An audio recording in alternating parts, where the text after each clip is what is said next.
My name is Adam Hops. I'm with the National Operations Center of Excellence, and thank you so much for joining us for today's webinar. That's going to discuss opportunities for traffic management systems to share information on incidents. This is a Talking Tim and a Traffic Management Center Emerging Topics Pooled Fund Study webinar. We're hosting this jointly. You've noticed that we combined the registrations perhaps a couple of weeks ago, so we really appreciate everybody being here and joining this for this dual event. So a few things up front before I turn it over to our moderator. The questions will be answered at the end. If you have questions for the speakers, please put them in that Q&A box. We're going to save the chat for checking in like others are here and putting in links or any technical things. But if you have questions for the presenters, please put them in that Q&A box. Everybody will be muted throughout. We will rely on the chat box and the back and forth because we have a lot of people on today.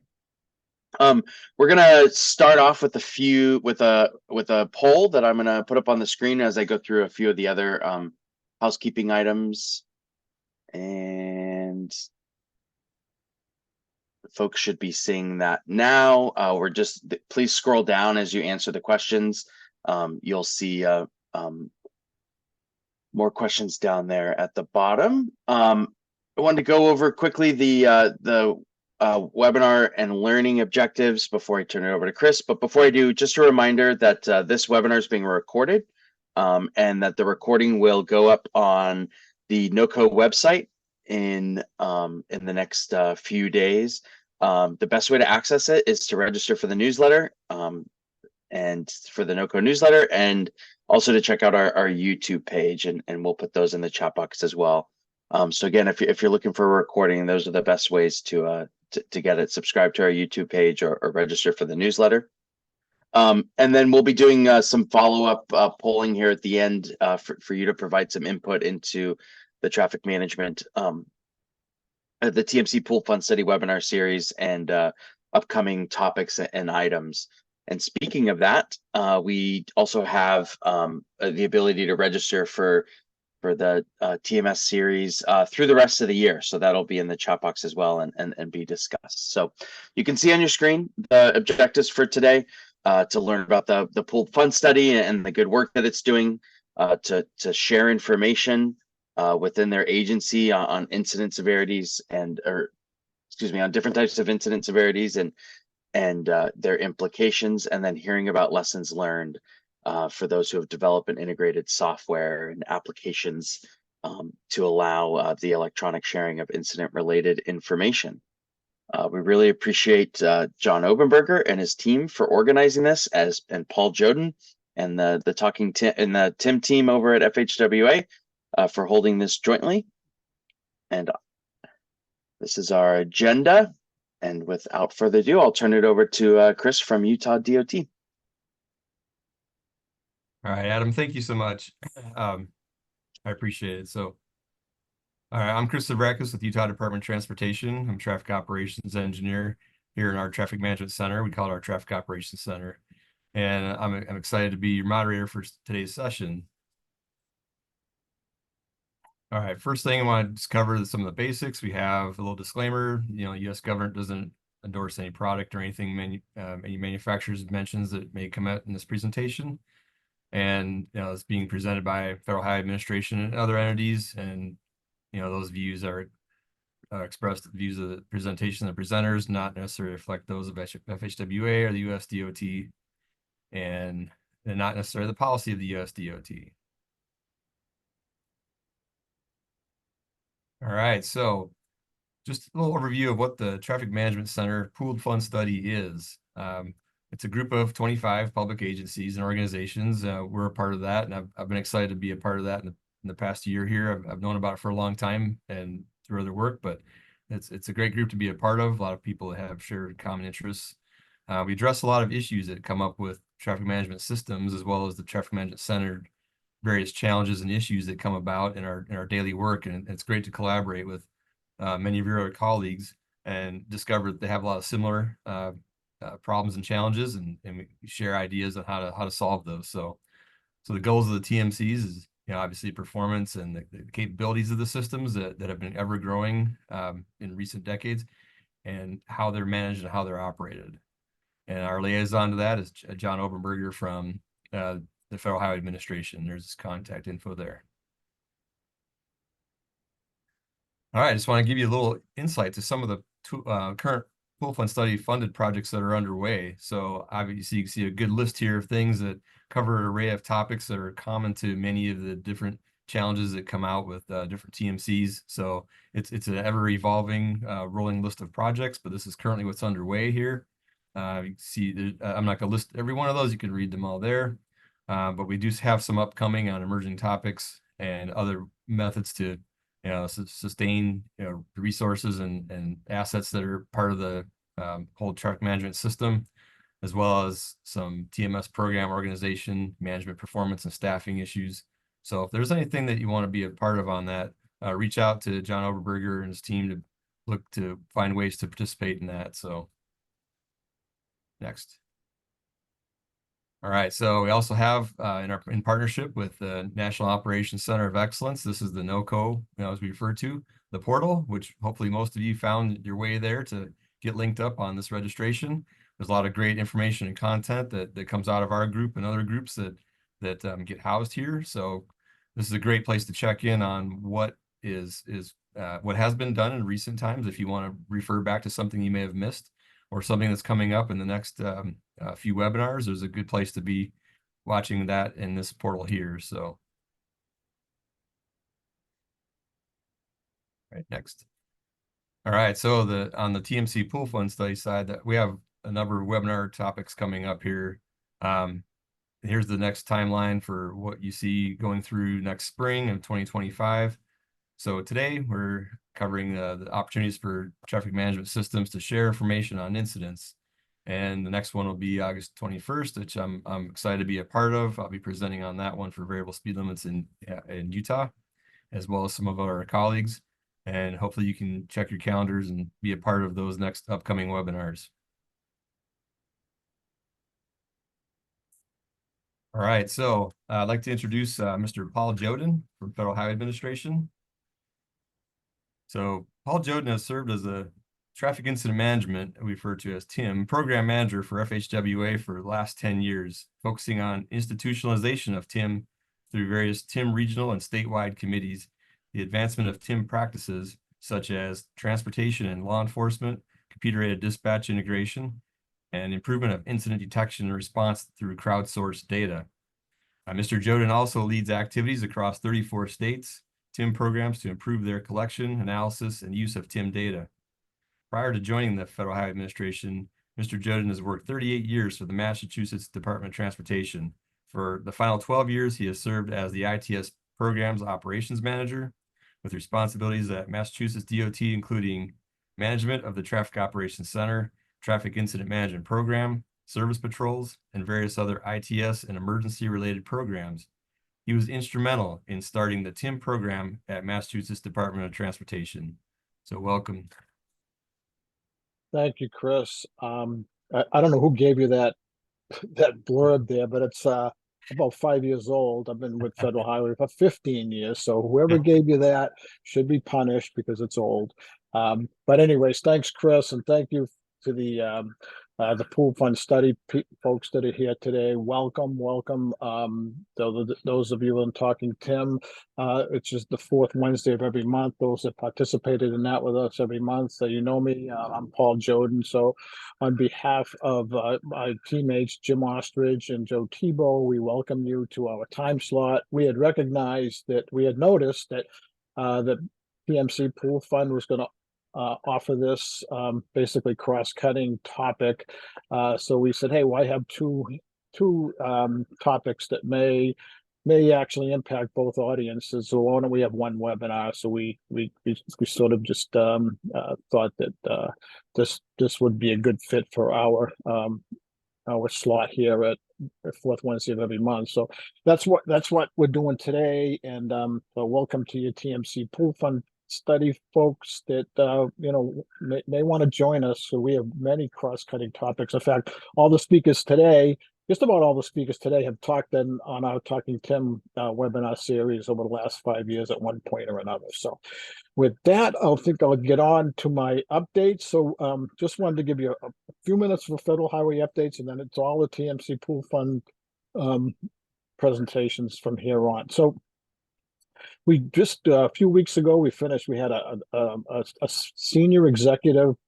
Well, let's just go to the next slide, because that's what I'm going to explain all in a minute, and it's on the next slide. So we had a summit, a senior executive summit. It's the fourth time we've had one. 100 senior executives came in here to USDOT headquarters. We had state transportation directors, senior, the directors, the highest level in the state DOT. Same thing with state police colonels, lieutenant colonels. We had very high level people, and we talked about how we can advance traffic incident management moving forward. So we have held those every 3 or 4 years, and it seems to help push the program forward. One of the things we often hear is we don't necessarily have senior level support when we're talking traffic incident management. So this is our way of trying to combat that, and we seems like we've been successful. So if you go on to the next slide, please.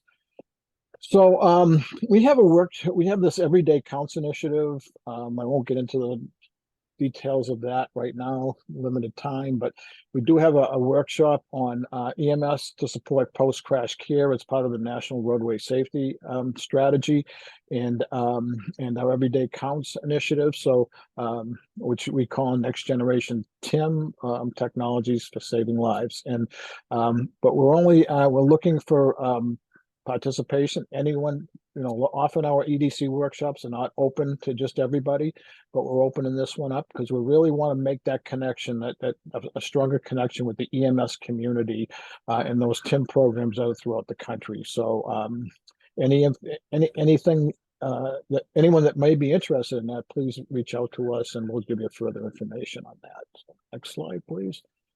So I want to talk about my pool fund study, or our pool fund study in the TIM program. It's a Safety Service Patrol pool fund study. Well, the TMC pool fund study has been around for many years. We're brand new.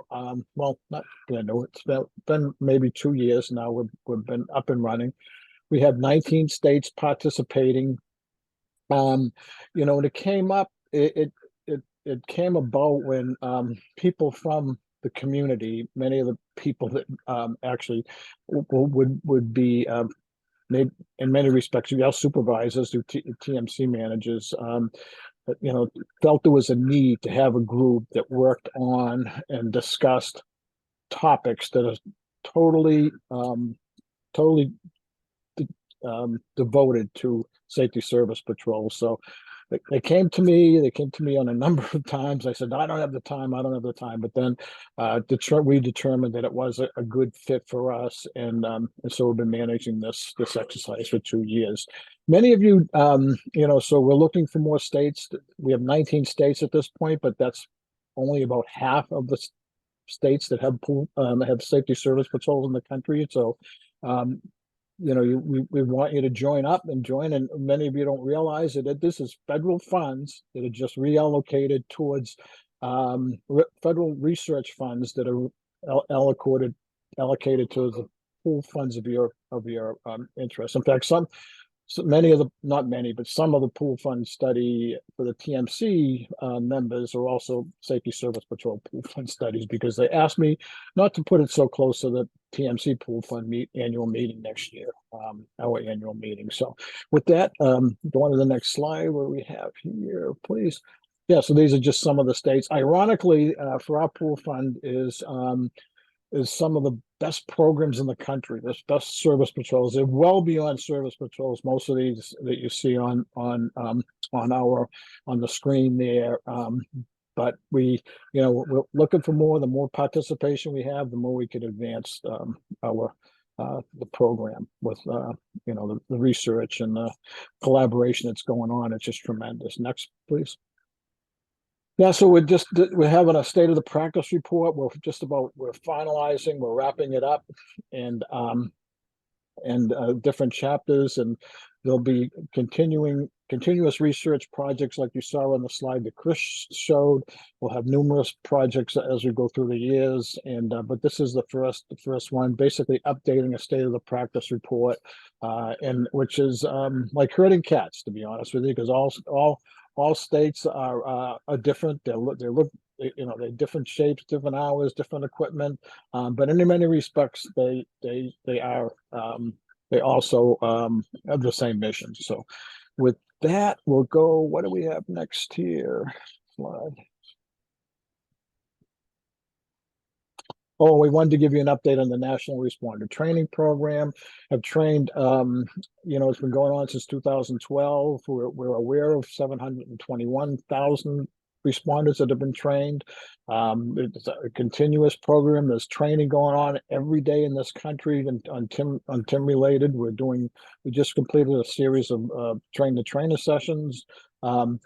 So we also participate in responder struck bys, and as you can see, we are making progress over the last few years. A big part of our mission at the TIM program here is the line of duty deaths, and trying to reduce those line of duty deaths for our responders. So we I lost the 24 number there, but okay. Well, anyways, just an update on the deaths. Yeah. So just some of the big activities. So there's a refresh of the National Responder Training. It's not live now. I just found out it won't be live at the refresh. For those of you that are trainers, it will be Friday, I'm told. But so hopefully it's there on Friday. And then we'll have Crash Responder Safety Week, second week. Actually, it'll be November 18th. It usually is the second week in November. But we're going to have a planning webinar on July 10th. You can see it there. We just had a UAS workshop for TIM, and we're going to be talking about that on our next Talking TIM webinar. It's the 4th Wednesday in July. So sign up if you want to participate. For those folks that don't normally participate with us, we talk about many TMC. There's a lot of crossover topics like there is today, and we welcome you're joining us at any time. So with that, thanks a lot to the Pool Fund Study and John and everybody else for the collaborative effort, and to the speakers, and to our friend Rick Dye. I guess, am I supposed to hand it to you, Chris, or Rick? Okay. Thank you so much, Paul. That's Thank you. awesome. Looks like a lot of great stuff in the TIM community there. It's exciting. So, okay, next we have Rick Dye from the let me introduce him. Rick Dye is the chief of the Chart Systems Division at the Maryland Department of Transportation, and he'll be talking about Maryland DOT's use of Chart. And hopefully Rick he's squeezing us in a very, very involved ITS Maryland section meeting. So hopefully we get all the time we can from him. So thank you, Rick. Take it away. Thanks, Chris. Can everybody hear me? Yes. Okay, excellent. So thank you much. I really do appreciate y'all letting me squeeze in here. I'm going to talk really fast, but we just did some new work here at Chart, and I did want to get the word out. Afterwards, when I go running away, if you guys have any questions come up, please contact me directly. I would be more than happy to get back together with anybody at the end of that. So next slide. I've been the head of our systems division here in Maryland since 1996. So the good news is, when this word came out and they said, we want to talk about how we communicate incidents out to other first responders, I had an entire folder of everything we've done since then. So in Maryland, we started as a centralized radio dispatch, like a lot of you guys did. And so as technology moved on, we added a separate third-party system to send pages to pagers in 1995. And some of y'all can ask your parents what pagers were, and they'll explain it to you. But in very small boxes that would buzz at your waist and give you a numeric or maybe alphanumeric information. Next, we added a third-party software that allowed us to run it on a PC and page out to pagers, but also to cell phones. It was exciting each year in 1997. 98, we actually, that same third-party software, our operators didn't like having to move between our ATMS and a separate thing to page out. But then we connected it to the departmental email server. So a lot more people were available to get our information, not just those with cell phones, but anybody with email, which was awesome. By 2003, we added a chart chat so we could communicate directly between our centers and our drivers. Wasn't as useful as we would have thought, but the capability was there. By 2008, we realized we needed this notification system to be built into the ATMS. We needed the ability for our operators to be able to put into the event itself who was notified, when they were notified, what were they told, and having that in a separate system made it very difficult for after action report or anything else. So we actually added it into the ATMS, and it's a part of the system now. So whenever we open an event, the system helps recommend who should get the message and what should go out. Still very much text-based at this point. 2009, we added an alerting system, so the system could automatically do some notifications based upon certain events or certain device issues, like devices being offline. We then added the ability to automatically update event and device information to a 511 website, as well as Google ways, trying to get information out to others. Still very much textual based, but information was going out to other third parties. By 2012, we went ahead and made sure all of that could be managed from the ATMS, no matter what part of it is. So there was no longer any third-party systems. Everything was tied into the ATMS, tied into the main database. We could associate things with our call-out list, so that as shops and districts changed who was on call, it automatically would know who to page it out to based upon that call-out list, which was built into the ATMS in 2015. By 2017, we added automatic communications to social media, used it for a couple of years with Twitter, till Twitter went a little crazy and kicked all of the governmental forces out. But we did automatically have our system able to tweet for quite some time.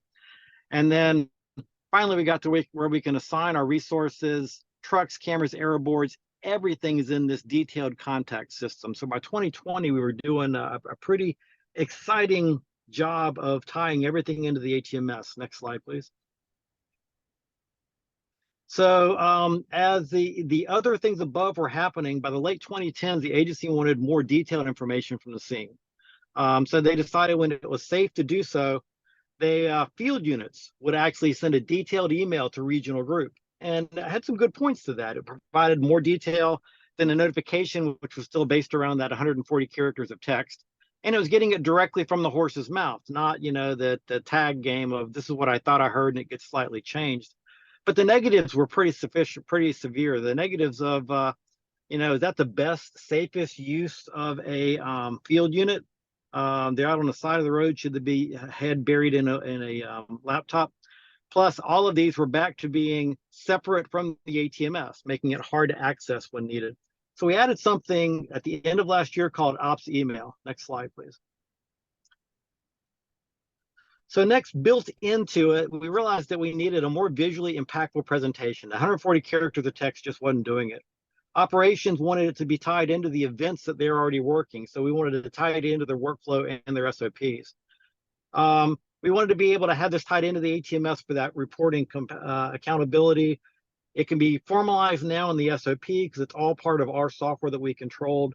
And it completely replaced that narrative operations email where the guy was parked on the side of the road. But what we wanted to do is make sure that we could optimize it for multiple mobile devices. Some of those mobile devices are one type of phone, some are a different type of phone, some are on different services completely. It was a challenge since we wanted to make it graphical, to make the lane diagrams lightweight, fully dynamic, and workable on all platforms. And what we eventually learned was the old ASCII text, which is what HTML was built off of, actually gets the job done. So we created a new infrastructure where we could streamline the recipient selection process. So the other thing we wanted to do is you don't have to sign up for what part you need.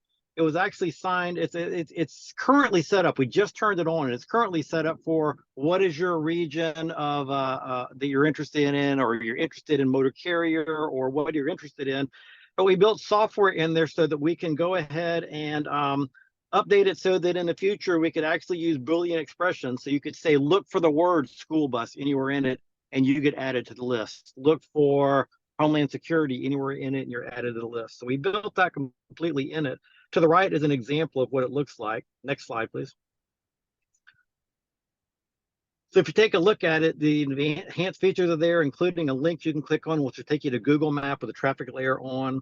There's a graphical display of the lanes themselves. If you look at this one, there's a place that you can describe load if there's a load on there, and this one was 71,000 pounds of chicken a couple of weeks ago. You can add additional information from the operators. Recovery will begin after 1,900 hours, explaining what they know, and it can be, that part can be text-based if you want it to be. links to our cameras that are on the public website, links to our cameras that are on our private statewide sharing infrastructure. So all of this now goes out, who's on scene, who's been notified, and that gets sent out across email as well as going out to cell phones in that graphical format, as opposed to the right side, which is what it used to look like for that same event when it was 140 characters. So we're pretty excited about it. It hasn't replaced the text-based notification yet. Notification is still live, but at some point we feel like it probably will. It's much more user-friendly, it's much more graphical, and it's much more tied into the system, populating it for you and not having an operator have to go out and find it. You can also attach pictures from the field to it so that any pictures from the field can show up on this as well. So we just turned it on in December and just started using it, but we're pretty excited about it. And that is the end of my presentation. Sorry, I've got to run, but if there are any questions or anything comes up, just get those to me and I'll be happy to get back with anybody. We're really excited about it. Awesome, Rick. Thank you so much. That's a great overview, and enjoy the rest of your ITS Maryland meeting. I'm a little jealous, so have a great day. All right. So yeah, like Rick said, if any of you have questions or anything for Rick or the other panelists as we move through the presentations, make sure you put them in the Q&A section down below on your screen. Look for that, and not so much in the chat itself. That way they could be organized better and handled at the end of the presentation. So, all right, next, I'd like to introduce Les Jacobson. So Les is a principal at LNJ Transportation Consulting and help you be providing an overview about why all of this communication sharing, information sharing is such an emerging topic in the areas that he works. So Les, welcome. Chris. So this is one of the projects that Chris talked about earlier about the emerging topics that the TMC pooled fund study identified to be explored. What we do is we take the topic and some information that was provided to us from the pooled fund study members, and then we do additional research. We talk to a lot of people around the country who have gotten into some of these emerging topics, consolidated that information. We write a white paper for the pooled fund study, and then we also develop the presentation that you're going to be seeing in just a minute, as well as a fact sheet. Now, the presentation is going to deal a lot with the issues that came up while we did this research, some of the challenges, some of the things that we heard about in general from the agencies that we talked to. I will also be presenting 3 instances of examples of sharing this incident information. A couple of them will be presented later by the practitioners who are doing that. So the slides that I'll present on those examples are pretty high level, but you'll be hearing much more detail later. Next slide, please. So what we did is we looked out, we heard that there was an issue about getting sharing information, and especially to be able to identify the information that a particular person might need or want to have. So we're looking at getting tailored information and what agencies are doing. Traditionally, the traffic management systems have had pretty limited ability to share that information, especially in a way that's tailored to anyone. But there are several agencies, you heard from Rick just a minute ago, that have been developing enhanced capabilities. So that's one of the things that we looked at, was what are agencies doing? Next slide, please.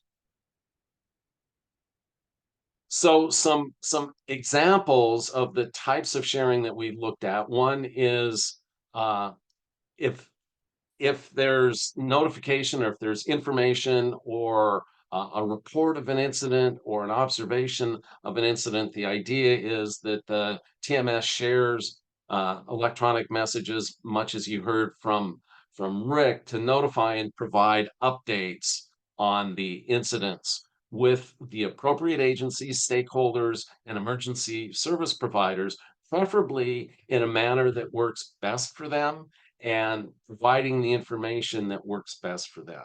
So the TMS then notifies and provides that specific information with those appropriate individuals, and it's based on type, location, and impact of an incident. Those are the things that we really looked at as trying to find and highlight that agencies are doing. Next slide, please. So there are some challenges with the current practice, and I've got some of these listed here. That the current TMS may not have the capability that's needed to share information, and so they rely on email and phone communications. I think you heard from Rick again that early on that those were some of the challenges that they faced, that SHA faced. It may also require technologies and software and resources that need to be procured and then integrated into their traffic management system. And also a lot of TMSs rely on user permissions. So sometimes those user permissions are set not by the individual, but by an administrator.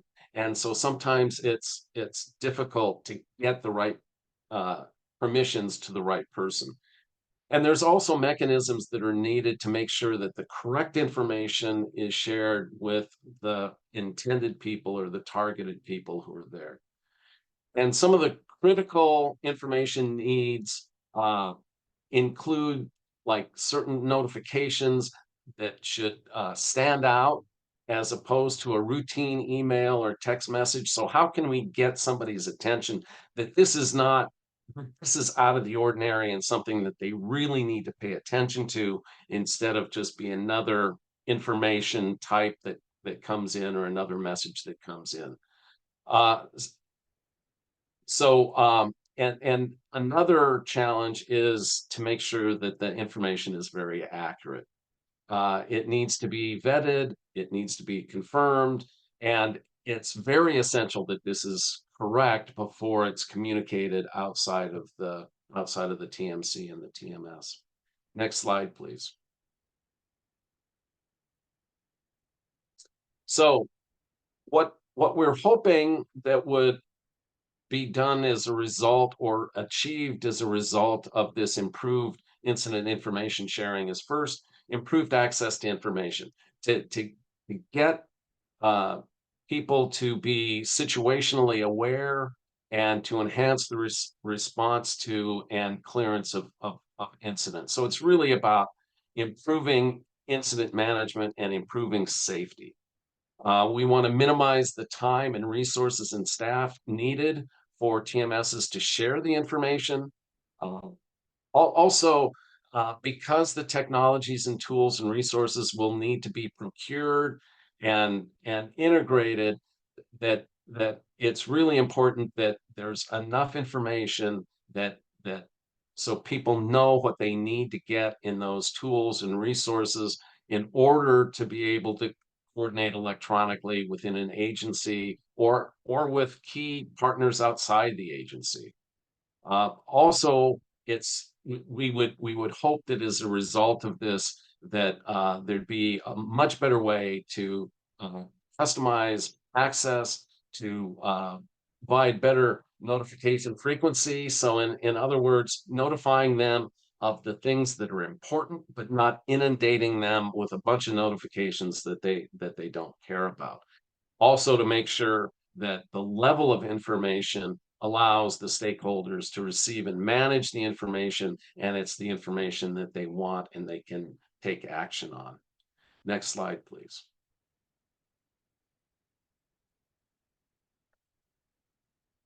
So some of the benefits then kind of fall out of what I just talked about. We would like to see TMSs be able to quickly share incident information, to facilitate coordination, to streamline the delivery of this access, of this information, and provide enhanced situational awareness, like to minimize the time and effort needed to share the information. So in other words, to make it as automated as possible. And also some interactive tools can be integrated in the TMS then to facilitate this compilation and dissemination of the incident related information. Also, if there's permissions that are needed, it's important that it can be selected by the staff member, not necessarily just for that staff member, and allow that person, whether they're within an agency or external to an agency, to be able to set those permissions and also have it based on, very similar to what Rick said, the type of incident, the location, and the implications, or how severe is the incident and how far reaching it might be. Next slide, please. So some of the things that agencies might want to consider when they're thinking about improved information sharing. One is about the new technologies and software. Those can be integrated into TMSs. Rick's presentation was a really good base for this discussion because they have faced so many of these things and gotten past them, including integrating these systems or these mechanisms within their TMS. Also be aware that policies and procedures and controls are needed so that this sharing of incident information can be done at the right level and with the right information and the right permissions. Also, some of the things to consider is what type of information may need to be shared, both within an agency and outside an agency, and how it's based on location and potential impacts. All of that's really important to consider if you'll be looking into this. Also, there are various methods that you need to think about, the methods that are needed to share the information and to coordinate with a lot of groups within an agency as well. Sometimes it's some of this information needs to be controlled and primarily within a given agency, and it's important to be able to understand and plan for that. Finally, what might be needed to facilitate the TMS ability to share information with different agencies and those that are outside of the TMS. Next slide, please. There's a lot of technology implementation considerations. I think I've hit on most of these, but it's really important to think about the software, the development of that software, integrating it into the existing TMS, what the testing requirements might be, management issues. There's always procurement and cost issues when you deal with technology. So those are important to know for your agency and be able to plan how best to be able to do that within your agency. And then there's likely to be interfaces with other systems, even though everything that you're dealing with might be able to be done in your TMS with the right improvements and updates. You may need interfaces with other systems, especially with partner agencies like enforcement and first responders. And then just be aware of the technologies or resources that might be needed to support that information sharing. So not only do you need the TMS, but there's other communication technologies and other resources that are needed as well. So I'll talk about 3 different agencies that have some current practices. You'll hear from Iowa DOT in just a little bit, so I won't get into a lot of detail about this, but from a high level, there's some communication tools that they have to facilitate sharing incident information and disseminating that information. The information sharing is based on notifications based. There's vehicle locator and mapping tools that are included on it. You can see their website in the lower right-hand corner of this slide. And it also facilitates user-to-user chat messaging, which can be really important with resources out in the field, with personnel out in the field. There's also the notifications are within a user dashboard for people who are actively using the system. It's also been very successful. It's eliminated the need for a lot of separate phone calls. It's improved the response and clearance times, and the folks from Iowa DOT will be able to talk a lot more about that. Next. So Washington State DOT isn't here. They've recently completed a project called the Virtual Coordination Center. It's under deployment, but they had a pilot test of that. It's essentially using cloud-based information to share kind of status and notifications with law enforcement and other incident responders, as well as Washington State DOT. It includes their traffic and transit management centers and also public information staff. So the user access is based on what their person's role is in the system.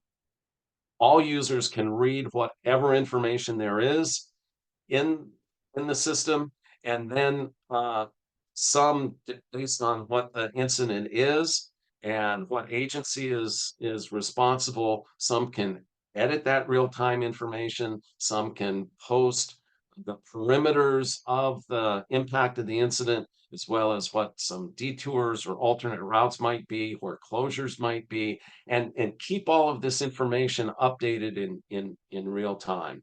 It's also important that this system timestamp the information so people can look at it and know how fresh it is. Next slide, please.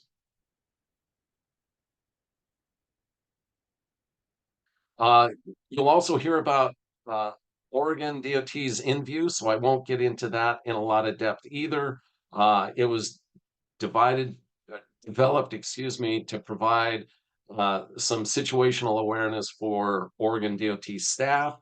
The DOT users select the types of alerts that they want to receive, how the alert should be received, and then specify relevant locations.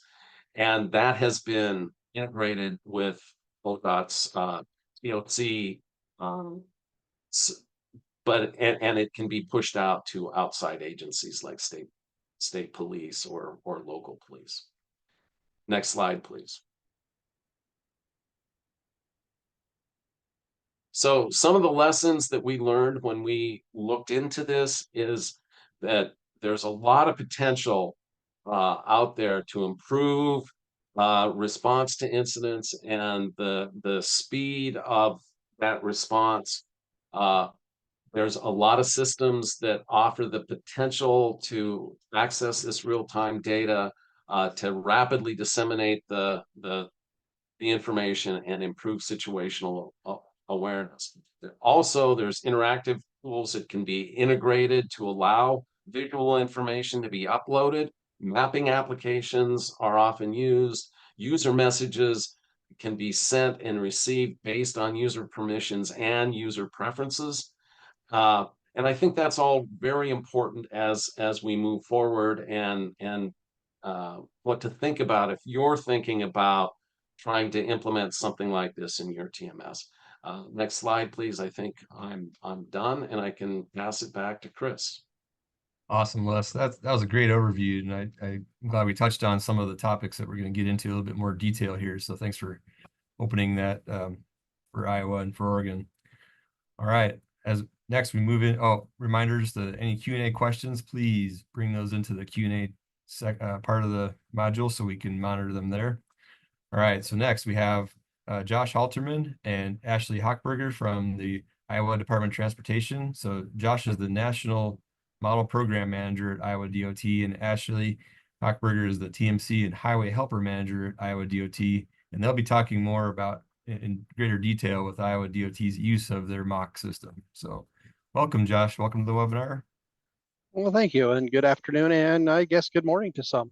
We're going to go ahead and start talking about mock. I'm going to give a brief overview of what mock is and how we are utilizing it in the state of Iowa. If we can go ahead and go to the next slide.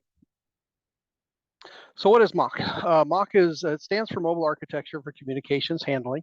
It is a central communications hub that features CAD, computer-aided dispatching, AVL, automatic vehicle location, mobile dispatching, user-to-user messaging, cross-agency collaboration for first responders, and in-car mapping. We have a lot of capabilities within MOC that we are going to kind of skim over here on a future slide. But the big things that we want to cover today are the capabilities to utilize MOC to communicate between our state radio dispatch centers, local dispatch centers, and our traffic management center, and how we are utilizing those capabilities in Iowa. Right now, MOC is currently being used in 5 separate states. Licenses or sub-licenses of MOC are available from the Iowa DOT. Currently, we have Nebraska, Iowa, Illinois, Wisconsin, and Pennsylvania, and a few deployments in the state of Florida as well. So we're talking about as we go along. Next slide. So some of the capabilities within MOC are AVL mapping. Basically anywhere MOC is installed in the vehicle, at the police station, in the communications center. We've even gone so far as to install MOC in our National Weather Service so that they can participate in its use. MOC is a full enterprise level CAD module that is currently in use by our state radio dispatch centers. And we're going to talk about how we send data from MOC over to our traffic management center. MOC also has messaging, car-to-car, instant messages between users. We can open up chat groups that allow multiple users in to share information and communicate. And then we can also send out alerts, broadcasts, and incident alerts statewide as well. We do have a state switch interface for our officers that allows them to run NCIC queries, NLETS queries, hot files, DL photos are all available in the cars for our law enforcement folks. And then we also have lots of interfaces. One of the newer interfaces is the ability to interface with Esri map services so that we can pull a lot of data into MOC and display that data as a map layer, which has been really invaluable here recently with some of our tornado incidents, and most recently within the last 3 or 4 days, flooding response in the northwest part of our state. So MOC is again proving its value for our state.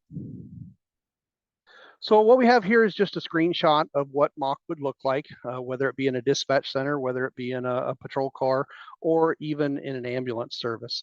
Every one of those blue icons that's on the map is some type of law enforcement vehicle that is out there. We are currently updating AVL locations every 25 seconds.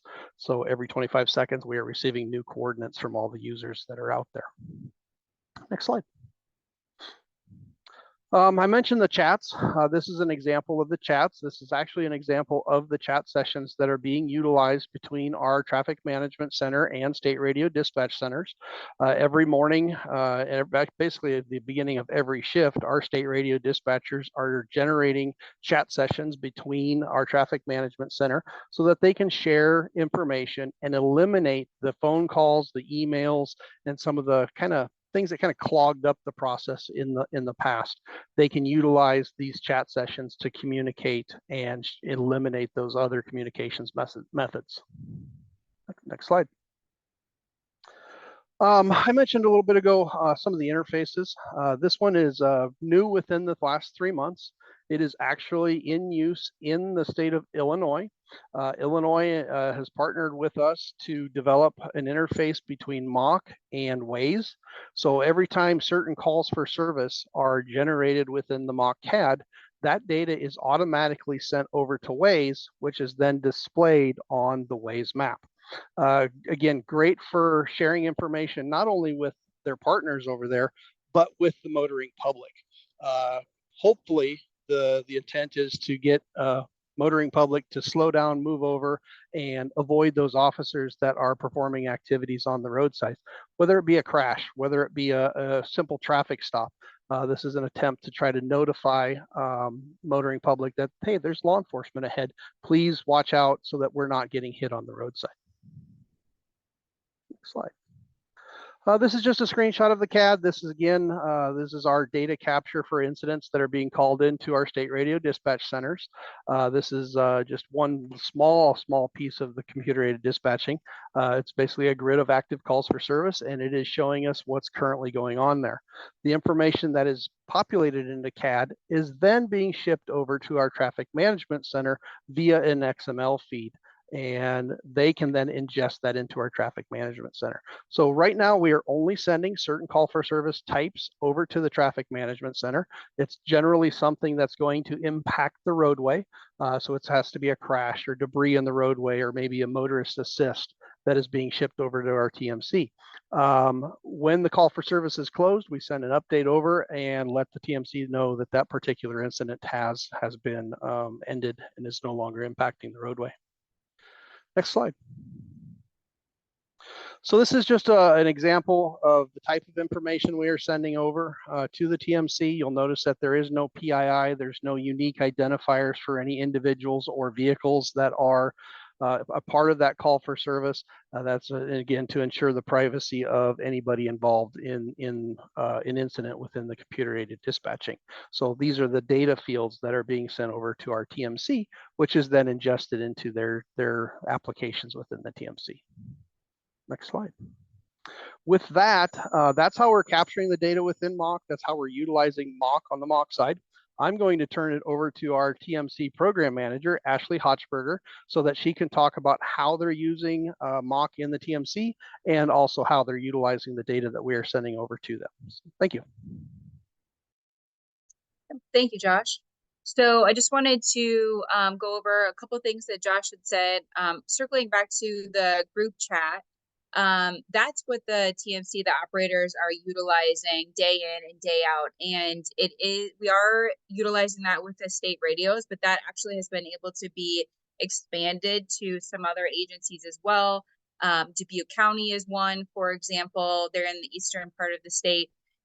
They were actually emailing things into the TMC, which is not the most efficient way to get those issues addressed. And so we worked with them, and now we can do the mock chat sessions with Dubuque County, some smaller agencies. So it's really about efficiency and getting the roadway open, and that's what we're wanting to do. So the chat feature is really what the operators utilize and absolutely love. Now we're looking at the CAD integration here. So this is the dashboard that you can see the operators. This is what they use during their shift.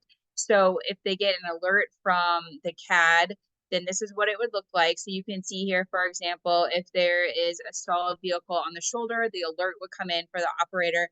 And then they could go in with the cameras if there's one in the area and try and verify that incident. So if you go to the next slide, I think we can see that. What it would look like. So they would have the location, they could try and locate that incident on the cameras, and then they could verify if it was there, or they could also let the law enforcement know it's already cleared. So if there's a vehicle on the roadway and they're cleared, then they wouldn't have to send a trooper, or if we're looking at our safety service patrol, then we would need to send a highway helper. So really we're just trying to alleviate the workload that we can. So if we don't need to send a trooper, if it's something our safety service patrol can do, then that helps out that trooper, and then it frees them up for something maybe more higher priority. And then the highway helper can go out there, because again, our goal, just like everyone else, is to get that roadway open, about quick clearance. And this is one way that we can proactively do that. So like I said, they can go on with the cameras, and then also maybe it's a way for them to relay to dispatch any information that needs updated. If they said the right shoulder or eastbound, maybe it was the left shoulder, or if it was westbound, or the CAD alert came in and there was a lot of unknowns, and the TMC can go on maybe on the cameras and say, it's 3 vehicles, maybe somebody's out of their vehicle. So that way that information can then get fed right back to law enforcement. Do they need to expedite their response? Really getting an assessment of what the scene looks like. So we have worked, as Josh said, with the Department of Public Safety in connection with them to make this successful. And so far, it really has been. And next slide. So this is what it looks like if we wanted to get an overview, if we're wondering, okay, what types of incidents are we getting fed through that dashboard, through the CAD alert. You can see on here, if you're looking, most of it is going to be that motorist assist. So that's something that we could send highway helper for. So again, we were maybe not needing that trooper.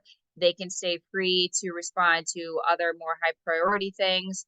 And then the next thing, you're going to have the property damage accident. So again, we're able to relay to the dispatch center that updated information, what types of vehicles are involved, how many vehicles. And so we're just utilizing. So if we want to look at this, we can break it down to what types of incidents, and we can see how many were confirmed. So by confirmed, it means the TMC was able to go on there via camera and say that that incident was actually there. Or confirmed could also mean maybe the highway helper went out there and was able to say, yes, there is a vehicle on the shoulder or debris in the roadway. Unconfirmed just means that it simply wasn't able to be located. So we didn't have it, have cameras in there, or that nobody could find it. And then, denied if we're looking at it was no longer there. So this is the type of information that we're able to capture. And like Josh said, we're not getting any information, any of that PII. We did work with DPS to make sure that what the TMC operators are seeing is what they're comfortable with.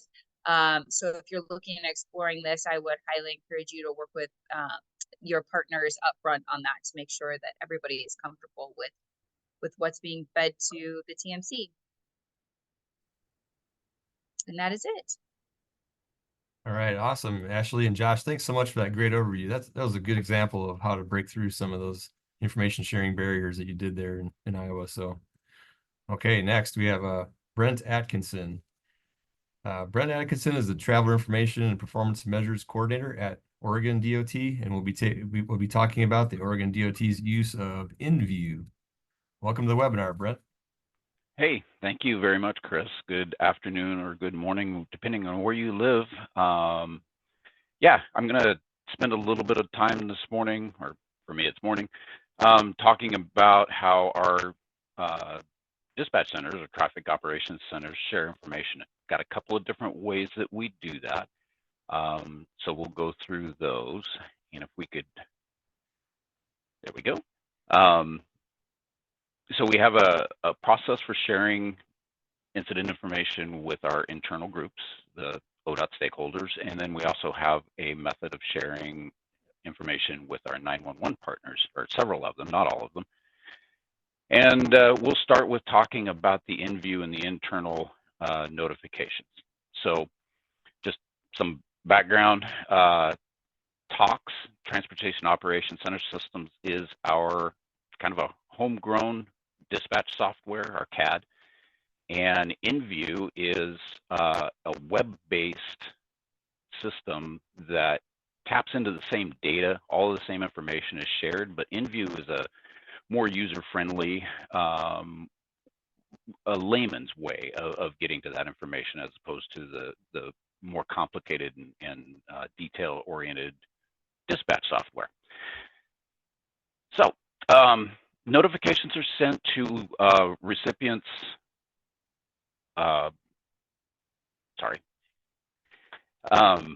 And we try to make it very, very practical for the dispatchers to get that information out. The InView notifications is mostly used for internal, but we've been engaging with some external customers also. So InView is, the notifications is subscription based. So you go in and you sign up for the things that you want to see. The sample there is actually one of my subscription setups, and you can see that I've got everything from automated type of alerts from weather stations or congestion, and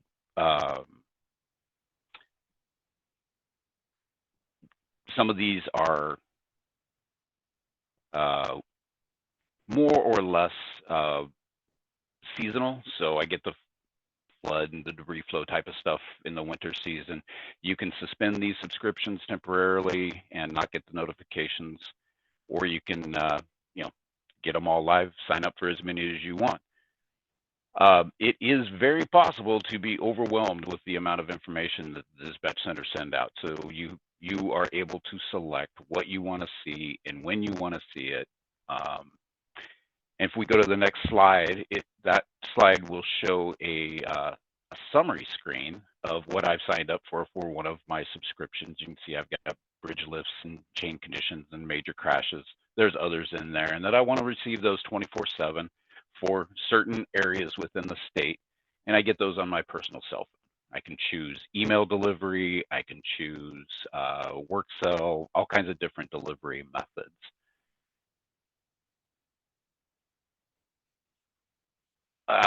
Once you get through the rules and the districts and the crews and all the information that you want to gather, it takes you to the summary screen, and we error check before you get to move on and make sure that you're actually going to get what you've signed up for.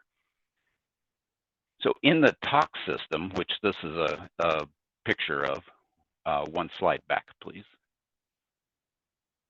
There we go. This is where the dispatchers work for the event management. And you can see that over on the bottom left corner, there's a bunch of attributes. There's location on here and all of that. All the information that the dispatcher is coordinating and normally selecting automatically builds into the notification. Certain fields within this will trigger a suggestion to send out of a notification because the information has changed enough that it's probably a good idea. You can ignore that or not. You can also just manage it on your own with that manage button on the bottom right screen. The blue hyperlinks are all of the notifications that have been sent out for this event so far. Well, it's final, so all of the notifications sent out at all. And if we go to the next slide, you can see the screen that the dispatcher actually uses to build that. So again, the data fields from the event management screen automatically build the information within this notification. You can add more as a dispatcher. You can back some of it out if it's for whatever reason. But from here, this screen allows the dispatchers to manage anything that's going out pretty much publicly. So the manage responses gives you the ability to manage the variable message signs, the notifications, and the travel information from one location here. You'll see at the it's a little probably hard to see, but we have send internal, send external, and send both. It's recommended that you send both, and that way it goes out both internally and externally. Our external partners, for the most part, not entirely, but for the most part, are media. So we sanitize the information a little bit and then send that out to media. Obviously, we like to partner with them. They can get information out in different ways to the public that we don't have access to. So they're great partners, and this aids in the timeliness and the speed of the information that they're receiving from us. Next slide, please. Notifications can also be managed from within InView, that web-based, a little bit simpler service.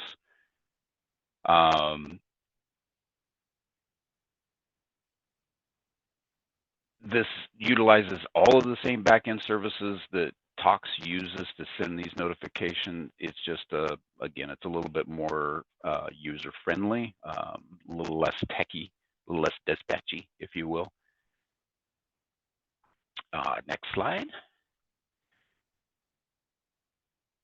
All of our events, we call them event history reports. There's a variety of different ways to describe how you capture your CAD. But all of the notifications, including who the information was sent to, what the notification was, is all listed on our event history report. So it was mentioned earlier in another presentation that it's nice to have that for after action reviews as to, you know, when did the information go out, who did it go to.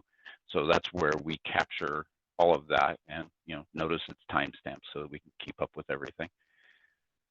This provides the rules that are there, the individual recipients, and all of the text that went along with that.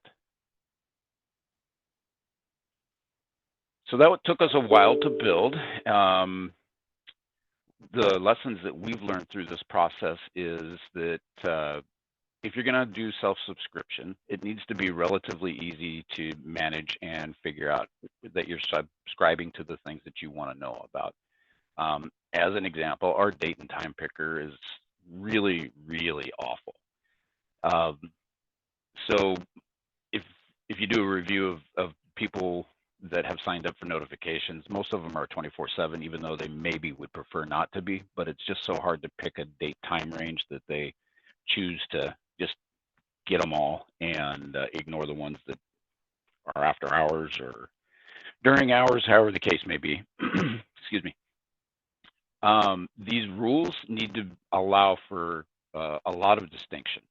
So one of the things that we did is we divided crashes into two categories, minor and major. And a lot of folks don't want to know about the little crashes, but they're really concerned about the major ones. And then, of course, we have some field folks that want to know about everything. So, but we've divided it up so that if you don't want to know, you don't have to get it. Because again, it can be overwhelming at times, the number of messages that get sent out. And probably one of the biggest things that we kind of struggle with at times is dealing with the cellular carriers. Of course, we have to have virtually every one of them available to choose from. They have different methodology for delivering their text messages. And of course, there's always new rules about spam and phishing and all of that good stuff that we always deal with, that the carriers actually deal with. But when those rules change, it sometimes impacts the delivery methodology and how things get out. And oftentimes we don't know about that right away. And that provides for a difficult situation where we don't know that they're not going out correctly, and users don't know that they're not getting them because, well, how would they? So that's kind of our lessons from the Toxin InView notification system. Topic 2 is our CAD-to-CAD communication system. So we have what we call the Oregon Interoperability Service Exchange Service Bus, which is a lot of words. But basically what this does is it allows for our dispatch centers within ODOT to communicate back and forth with the dispatch centers, 911 centers, and OSP dispatch. This is really critical to our business. It's been in place for about 10 or 12 years now, and this has gone beyond end of life. The vendor that was supporting it is no longer supporting it. They turned the code over to us and said, good luck, we're out. So one of the things that we're dealing with now is trying to replace this. But if we go to the next slide, kind of shows a little bit about how the bus works. We have many of the dispatch centers along our US 97 corridor, which is a north-south corridor in Central Oregon. Goes from state line to state line. And it's really good to have that coordination kind of in a long corridor. And if we pop to the next one,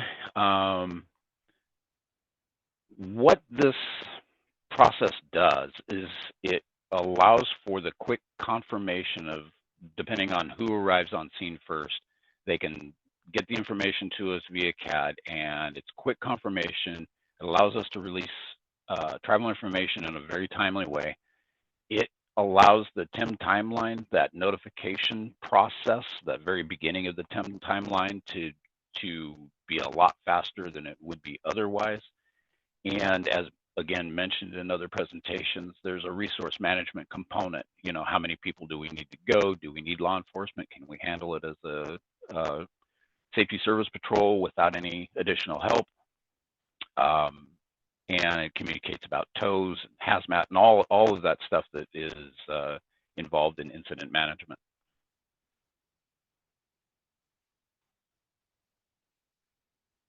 Again, with the TOX event management screen, I've highlighted the external response, and in this event, you can see that we are sharing both with Oregon State Police and Deschutes County 911, and that's the screen on the right shows their entries. We often will copy a lot of the information over from them into our remarks section, which is on the left. And notice we quickly get blocking information and direction and other things, even though we haven't responded yet. We haven't been able to find this on camera, perhaps. So again, it advances the TEM timeline and travel information and all the ways that we share other information. As I mentioned, we are replacing the bus and going with a CAD-to-CAD hub. This is a lot more complex, and it's going to add a lot more users along, hopefully, with all of the original users that are on the bus.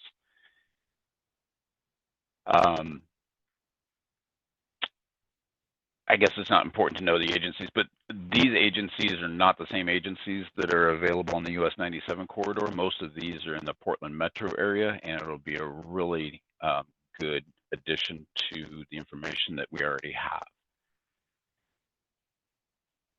Next slide, we take a look at the features, and a lot of the things that we're looking at as we go back into this CAD-to-CAD development. Some of the lessons that we learned from having our OIS bus are being applied here. Some of the things that we wish we'd have thought of before are also added to this, and this is just a small sample.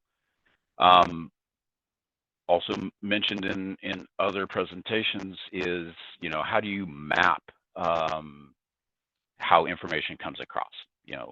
Some CADs call a crash a 1216, some CADs call them an accident, some are MVA. So you have to map all of those different ways to call a crash so that we get crashes.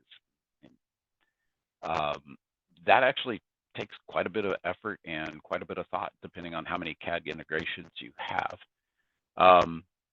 Business rules and filters, that was also mentioned. We don't want to get things as a DOT that we shouldn't be getting. We don't want the PII.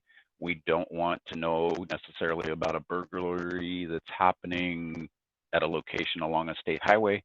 Those are not really DOT related. So all of those have to be filtered and cleaned up and make sure that the relevant information is coming across. It's not only the right thing to do, but it's helps with the efficiency of the dispatch center just working.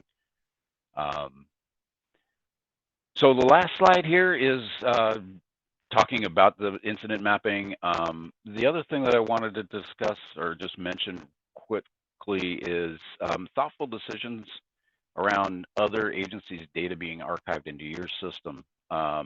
We have had public records requests or FOIAs where they've requested other agencies' data from us.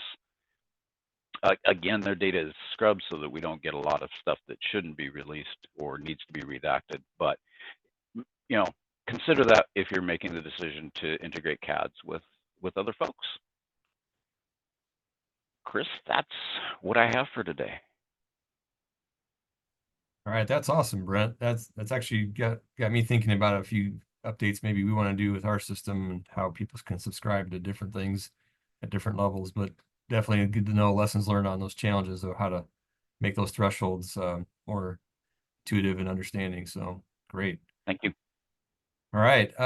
We are now at the end of our webinar with our presenters, but we have an opportunity to have some question and answer. If you've entered some information in the Q&A chat, we can look at those. And we'll ask all of our presenters to maybe turn on their cameras and maybe be ready to field some questions. So we've had a couple questions trickle in through the chat as well as on the Q&A button. So why don't we take a look at maybe some of the earlier ones. We had a question from Russell from to Ashley about using lat and long. You identified lat long in a lot of your locations, but did you also have that combined with the LRS linear referencing system? Maybe you can speak about that a little bit. Yeah, I just put in there that the DOT does use RAMs for our mapping. So for this specific example, if something got sent to the TMC through the CAD and it was not on a state roadway, so something that we wouldn't monitor, then Rams would be able to filter that out. So we are able to utilize it that way. Okay, great. All right, and then maybe this question is more for see Brent at the end. There is more about sanitizing the data. Maybe you want to review like what process you go through to sanitize the data that you share out with external sources. Yeah, well, definitely, we unfortunately have to deal with fatal crashes, and one of the things that we certainly sanitize is that subtype. So we would, for the media contacts, we would just call a fatal crash a crash. That's just one way of sanitizing and making sure that we're not releasing information that's not appropriate for a DOT to release. Okay, good. All right, let's see what else we have.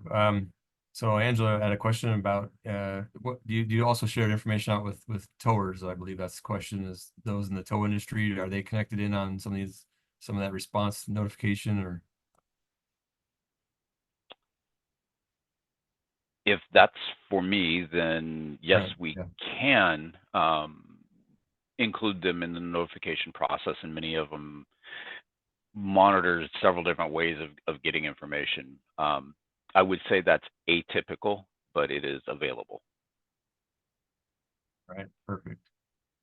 All right, I'm gonna move over to the Q&A box here. We have some questions in there, and feel free, for those of you that are still attending and want to ask a question, please post them in there. So, or really quick, since we are on that topic, is Angela asked, is that atypical?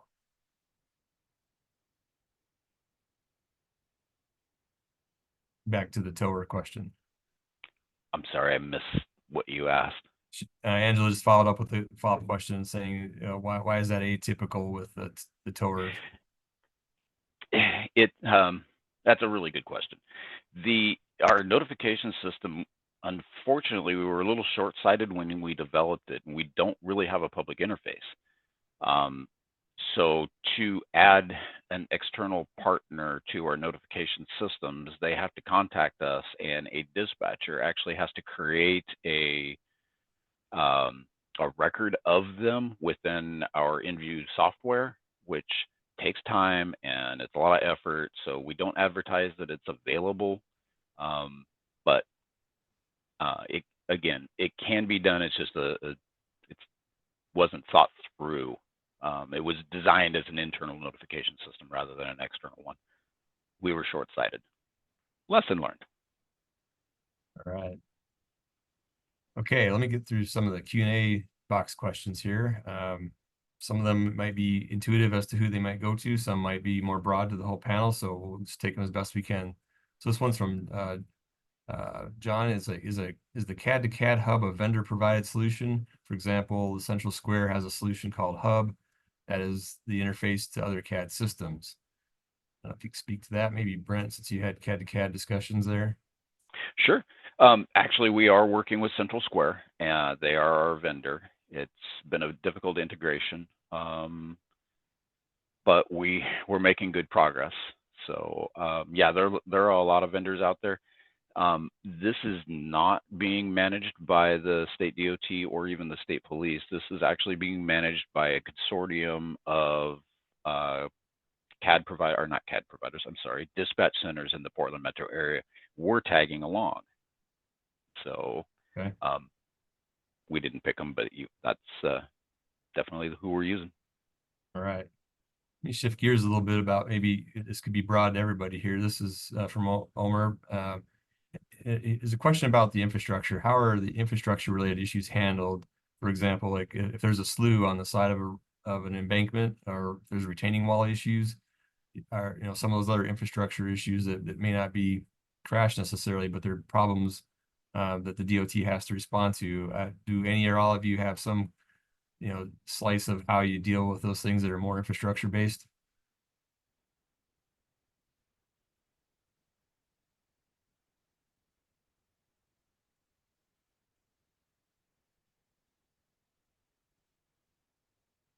This Ashley, actually, I could say, yeah, in Iowa, we do work with our maintenance. So if something of that nature would probably, the dispatch centers would just call the TMC, and then the operators would reach out to our maintenance staff according to where it's at throughout the state. So for example, if there was something like that in the Des Moines area, our operators would receive that phone call more than likely, or it could be on mock chat. That's also very likely. And then once they put in the location into the dashboard, then it's going to auto populate who from maintenance to contact for them. So they don't have to try and figure that out on their own. That's already populated from GIS in there, which maintenance personnel would be appropriate, and then they make that phone call. okay, great. I wonder if that helps. So we have that similar problem too, that usually when it's related to traffic signals, that if we know if we already know there's a traffic signal issue, or whether it's in flash or it's stuck timing or some other issue, if we had a way to share that with our dispatch partners, then they don't have to try to also call us and say, hey, we just got a call from the public about this, instead of us. We'd like to be able to push that back out to them, and so that way they know. Is there something that any of you guys have done similar to that, where you can share that back and forth?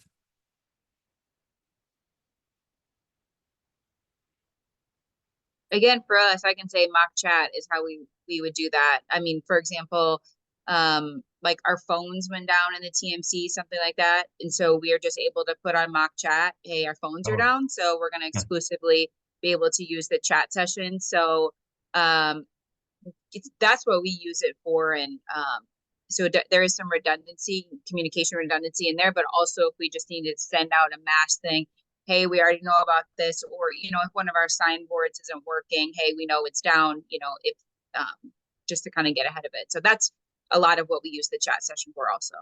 Great. Yeah, that's actually a good example of having that as a fallback, or even while they're busy handling calls on either end, at least you can maybe chat in between. So cool. Yeah. All right. Okay, a couple other questions. We have we'll go back to maybe Brent on this one, but anybody can answer. So the question was related about APCO and the NINA have CAD interface standards. And it was, were any of your systems using those standards to integrate your back and forth communication? I want to say yes, but I'm a little bit on the outside of where the project is right now. And again, since it's consortium driven, I'm not entirely sure. But we are aware that there are some standards out there to make it a little bit easier to integrate. Okay. That's a good lesson there too. All right. Overall, maybe this could be anybody, and if everybody wants to share a thought on this, you know, maybe raise your hand just so we know, can take them in order. But are there lessons learned as far as implementing these? Like, if you were to do this all over again today, knowing what you know in this process, would you take a different route, or is there something that you learned in this process that you could have improved upon at the beginning?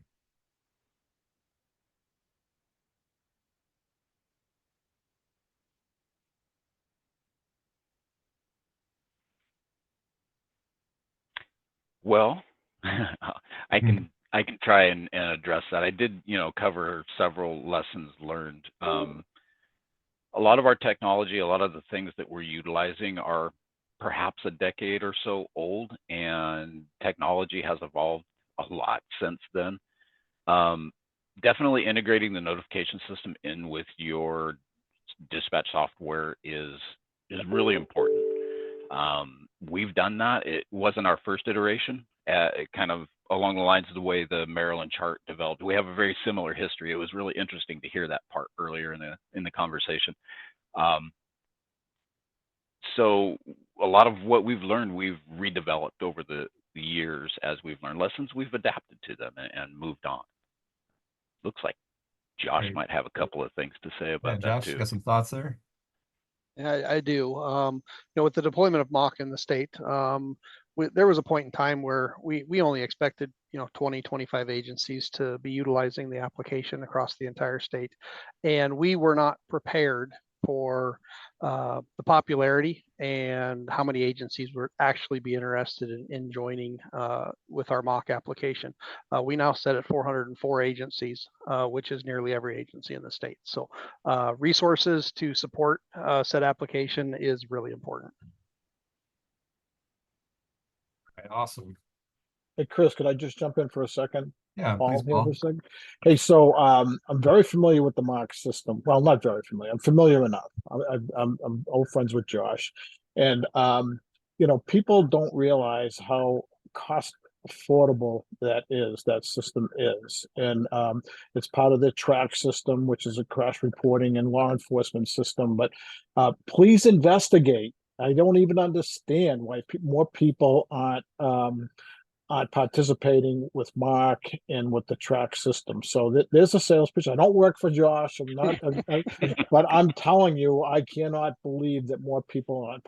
Go look and see how much it costs. Just don't take my word for it. Go look for yourself, and it's just amazing to me. And then I also want to do my own shameless plug, which is you know, we've been working in this area, integrated CAD, for a long time. If you don't have integrated CAD, then you know, we're not doing the best that we can for our customers.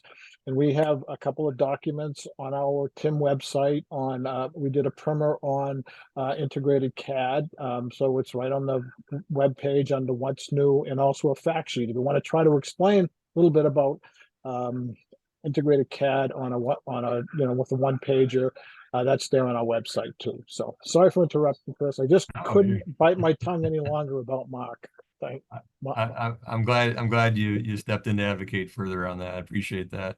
Yeah, we're in the process of changing over our TMS as we speak, literally these weeks right now.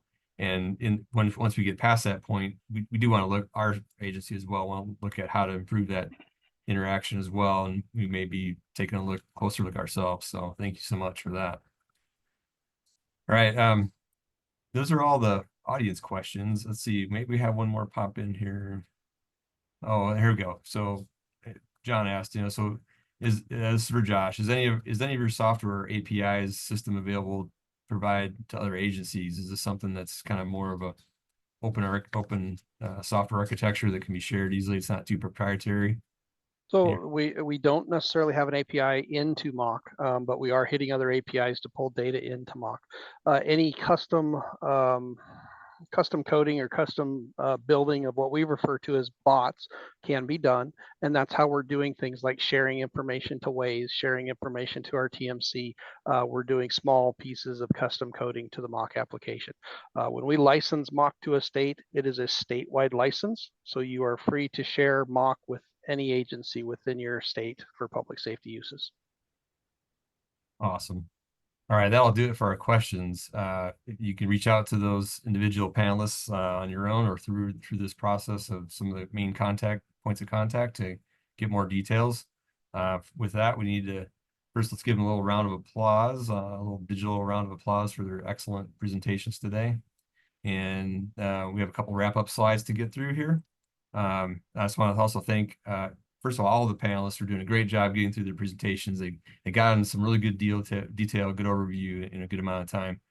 And Adam did a great job managing the slides in the background. Maybe a little heavy moment with one of the keys to move it.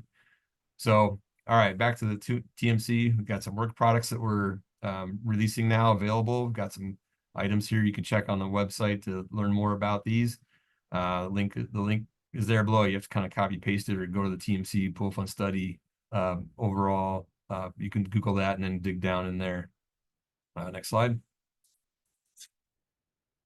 Upcoming webinars. We mentioned this earlier at the beginning of our webinar. We got next one coming up August 21st, the use of variable speed limits during adverse weather events. I'll be there as a presenter, and we have another October, December for the remainder of 2024, and then winter and the spring next topics are coming up there. So if you want to be a part of these, please reach out to John Hochberger. It's a great resource to help collaborate on all these topics and organize ways to share all that. And I think that may be the final one. Oh, that's right. The NOCO, please come into the NOCO website to share resources or find all the great things there. And we'll wrap up with a closing poll here, if you can do that, the remaining minute or two here. And thank you all for participating. Here's some final links to some of those key sites that we've talked about today.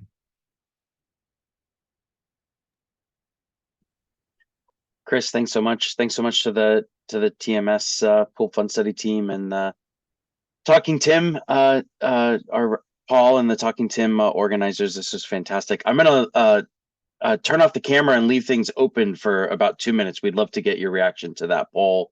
Also, Kevin has been putting links that have been mentioned here into the chat box there at the end. So please be sure to take a look at those that were mentioned, the completed projects from the pooled fund study, and then the emerging topics page on the traffic incident management system. And then again, oh, Kevin, thank you. The contact information for John Hochberger is in there as well to get a hold of him. If you have any questions, I believe my email should be in your inbox coming from the Zoom invite that led you here today. Please feel free to ask. And the recording will be out in the next few days to let everybody have a chance to review and share with your colleagues, and sign up for the newsletter or follow us on YouTube to get that. Again, I'm going to leave it open for 1 minute to give people time to enter the poll. Thank you so much to everybody.